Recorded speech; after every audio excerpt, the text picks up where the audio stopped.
उत्तर प्रदेश में खंड शिक्षा अधिकारी भर्ती यानी बीईओ का इंतज़ार करते करते आंखें थकी जा रही हैं, लेकिन बिहार में आपके पास एक मौका आ गया है बीईओ यानी खंड शिक्षा अधिकारी बनने का।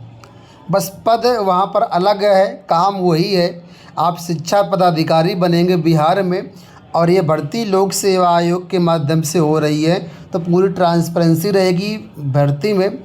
और वैकेंसी भी अच्छी खासी है, ऐसा नहीं कि 100-200 पद हैं, पूरे 935 पद हैं। उत्तर प्रदेश में जब भर्ती आएगी बीईओ की तो लगभग 150 के आसपास पद रहेंगे, 150 से 200 के आसपास।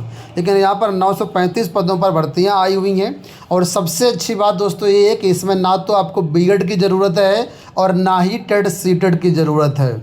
अगर आप केवल और केवल स्नातक पास हैं तो आप यहाँ पर इसमें आवेदन कर सकते हैं और यहाँ पर अपनी जॉब ले सकते हैं। सैलरी भी अच्छी है और आपको फीलिंग आएगी एक अधिकारी की, ठीक है, क्योंकि बीईओ पद ही ऐसा होता है जिसमें अधिकारी की वर्ग का पूरा काम होता है। तो फिलहाल इस विज्ञापन के बारे में सारी जानकारी आपको दे रहा हूँ, वीडियो को आप लोग अंत तक देखना। फिलहाल यहाँ पर देखिए, बिहार लोक सेवा आयोग की तरफ से विज्ञापन संख्या 87/2025 के अंतर्गत सहायक शिक्षा विकास अधिकारी यानी कि असिस्टेंट एजुकेशन डेवलपमेंट ऑफिसर, जिसको बिहार में AEDO बोला जाता है। तो AEDO की ये वैकेंसी है। उत्तर प्रदेश में इसको बीईओ के नाम से जाना जाता है, तो वही चीज़ है, बस पद नाम अलग अलग हो जाता है, हर राज्य में अलग अलग होता है। तो 935 पद है जिसके लिए ऑनलाइन आवेदन लिए जा रहेंगे। कैसे लिए जाएंगे, कब लिए जाएंगे, सारी जानकारी इस वीडियो में आपको बताऊंगा। तो सबसे पहले आप पद ही देख लीजिए। यहाँ पर अनारक्षित कैटेगरी के 374 पद हैं, जिसमें महिलाओं के लिए 131 पद हैं, ठीक है। 35% जो इनको है रिजर्वेशन का लाभ मिलेगा महिलाओं के लिए। EWS के लिए 93 पद हैं, इसमें महिलाओं के लिए 33 पद हैं। SC के लिए 150 पद हैं, जिसमें महिलाओं के लिए 53 पद हैं। ST के लिए 10 पद हैं, महिलाओं के लिए 4 पद हैं।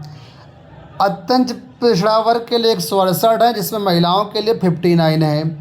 112 पद OBC के लिए हैं, जिसमें महिलाओं के लिए 39 है। पिछड़े वर्ग की महिलाओं के लिए 28 पद यहाँ पर हैं, और इसमें कोई कोटा नहीं रहेगा यहाँ, क्योंकि अलग से कोटा दे दिया गया है। तो 935 पदों पर ये भर्तियाँ हो रही हैं, जिसमें 319 पद महिलाओं के लिए सुरक्षित हैं। अब इस भर्ती में क्या योग्यता रहेगी, क्या वेतनमान रहेगा, वो आप देखिए यहाँ पर। तो यहाँ पर देखिए बताया गया है कि जो वेतनमान रहेगा, प्रारंभिक वेतनमान जो है 29,200 रुपये मूल वेतन रहेगा।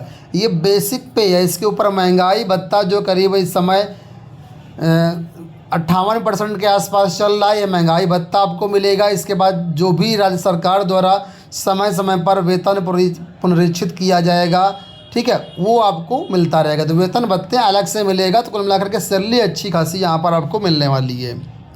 अब योग्यता में देखें तो साफ तौर पर बोला गया किसी भी मान्यता प्राप्त विश्वविद्यालय से स्नातक या समकक्ष, ठीक है।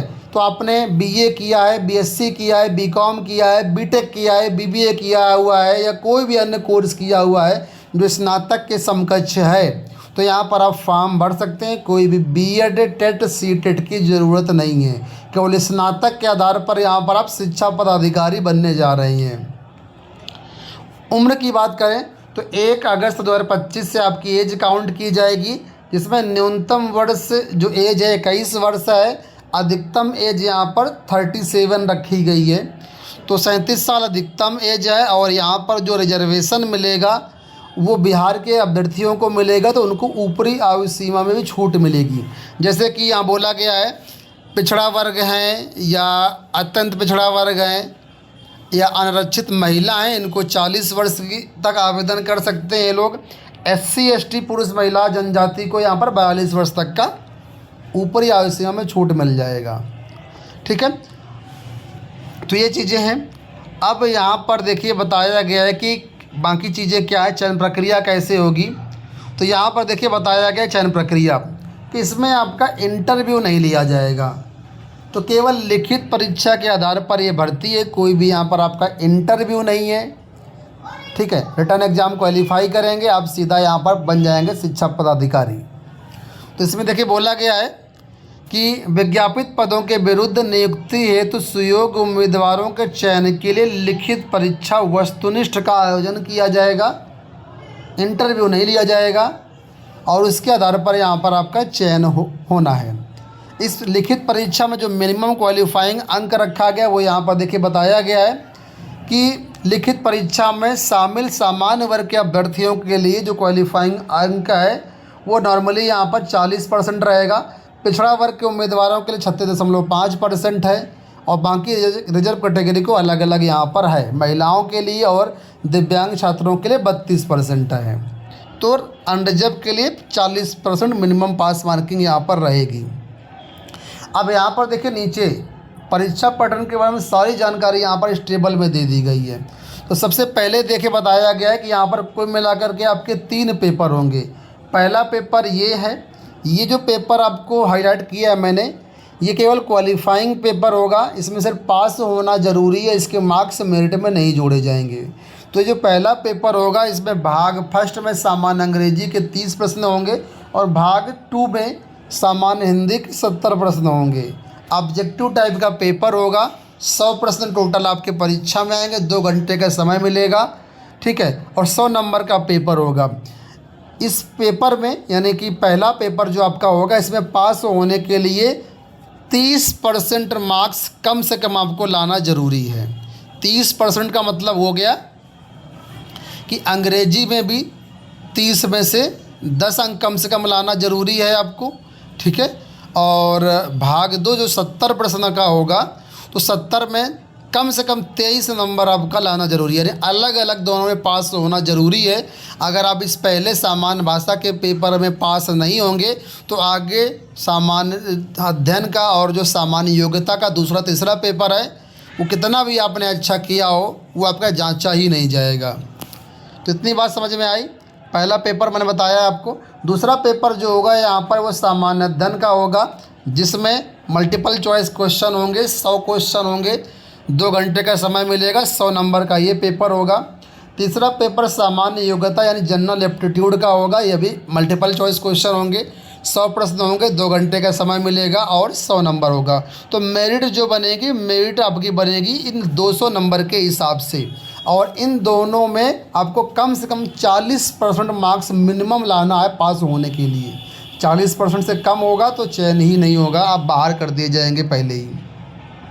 अब ये जो परीक्षाएं होंगी इसमें बोला गया है कि 1/3 की नेगेटिव मार्किंग भी होगी और हर एक प्रश्न 1 नंबर का होगा। सामान्य भाषा अंग्रेजी के पत्र मात्र क्वालिफाइंग होंगे, जैसा कि यहाँ मैंने बताया आपको। ये केवल पहला पेपर क्वालिफाइंग होगा जिसमें से प्रत्येक परीक्षा में न्यूनतम 30% अंक प्राप्त करना अनिवार्य होगा, अर्थात सामान्य अंग्रेजी और सामान्य हिंदी में अलग अलग न्यूनतम अंक प्राप्त होने पर ही अन्य पत्रों का मूल्यांकन किया जाएगा। सामान्य हिंदी और अंग्रेजी में अगर आप न्यूनतम अंक प्राप्त नहीं करते हैं तो आपका अभ्यर्थन सीधा रिजेक्ट कर दिया जाएगा, आगे के पेपर आपके नहीं चेक किए जाएंगे। अब जो सिलेबस रहने वाला वो यहाँ पर देखिए सामान्य भाषा में क्या क्या आएगा, ठीक है। तो सामान्य भाषा का सिलेबस यहाँ पर दिया गया है, सामान्य अध्ययन का सिलेबस यहाँ पर दिया गया है, सामान्य योग्यता में क्या क्या पढ़ना है वो यहाँ पर आपको मिल जाएगा। तो इस सबका सिलेबस यहाँ पर दे दिया गया है। आगे बोला गया है कि लिखित परीक्षा के उपरांत दस्तावेज सत्यापन यानी डॉक्यूमेंट वेरिफिकेशन होगा, जिसमें अभ्यर्थियों को अपने ऑनलाइन आवेदन में जो भी आप फॉर्म भरेंगे उसमें जो भी डॉक्यूमेंट्स का दावा करेंगे वो सभी डॉक्यूमेंट्स की मूल प्रति के साथ आपको वहाँ पर उपस्थित होना होगा। इसके बाद जो है फिर आगे आपकी मेरिट सूची बनाई जाएगी। मेरिट सूची में वैकेंसी के सापेक्ष में नंबर के हिसाब से आपकी मेरिट सूची बनेगी और इसमें जो हायर ऑर्डर में होंगे अभ्यर्थी यानी जिसकी मेरिट ज़्यादा होगी, जिसके अच्छे मार्क्स होंगे तो वरीयता क्रम में ले लिया जाएगा। तो इस तरीके से यहाँ पर आपकी पूरी भर्ती होनी है। अब यहाँ पर आपको बता दूँ सभी राज्यों के अभ्यर्थी आवेदन कर सकते हैं, ऐसी कोई रिस्ट्रिक्शन नहीं है, ठीक है। आवेदन करने के लिए यहाँ पर देखिए समय सीमा भी आपको बता दे रहा हूँ क्या समय सीमा है।